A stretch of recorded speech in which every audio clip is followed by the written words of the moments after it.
Ito na mga super mom, kumukulo na ang ating sabaw.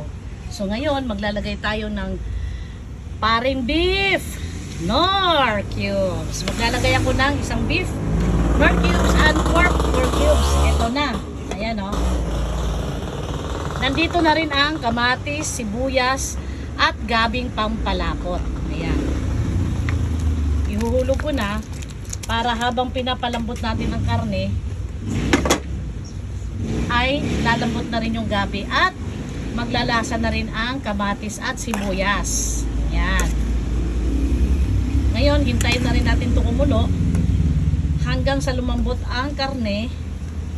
Before lumambot ang karne, syempre, ilalagay ko na rin yung natitirang gabi. Matigas pa. So, ibalik ko muna yan. Hayaan natin kumulo. Kapag kumulo na, ilalagay na natin ang ibang mga kailangang ingredients.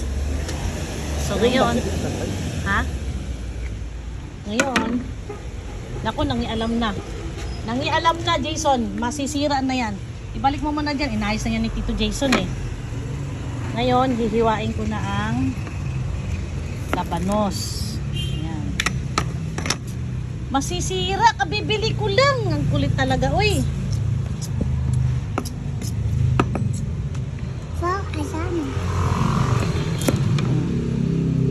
Ang kulit mo eh.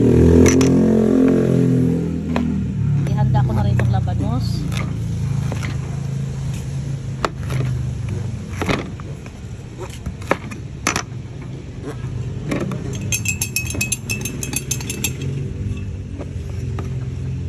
Pinakialaman niya dito kaya di ko tuloy malilagay. Ito. Paano may lalagay? Naka-front cap.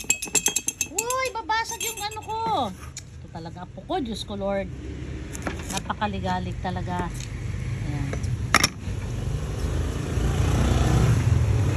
Ito guys, hugas na ito. Nahugasan ko na. Itong gumi na to. Dali lang, tapusin ko lang. Lagi yan dito pa rin kamera. Hindi, wag na. O, at tapusin ko na lang to.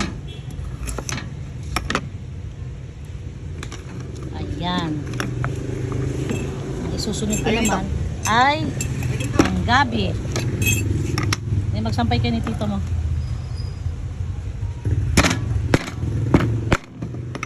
Diba? May gabi na ako nilagay sa ano, sa pinakulo ang baboy para pampalapot naman yun.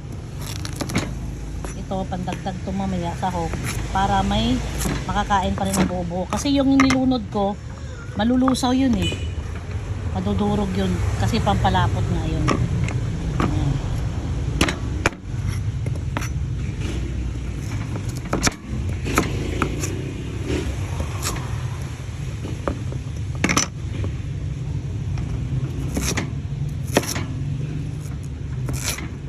Masyadong malaki, lipat pa natin.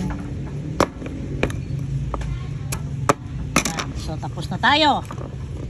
Ngayon, itong ating puso, ipapatong ko lang dito sa gilid. Mamaya na natin to hiwain kapag kailangan na natin siyang ihalo sa sahog kasi nangingitim siya pag ina-advance hiwa mo siya. So later on guys, pagkakulo nun, unti-unti na tayo maglagay ng ating mga ricado.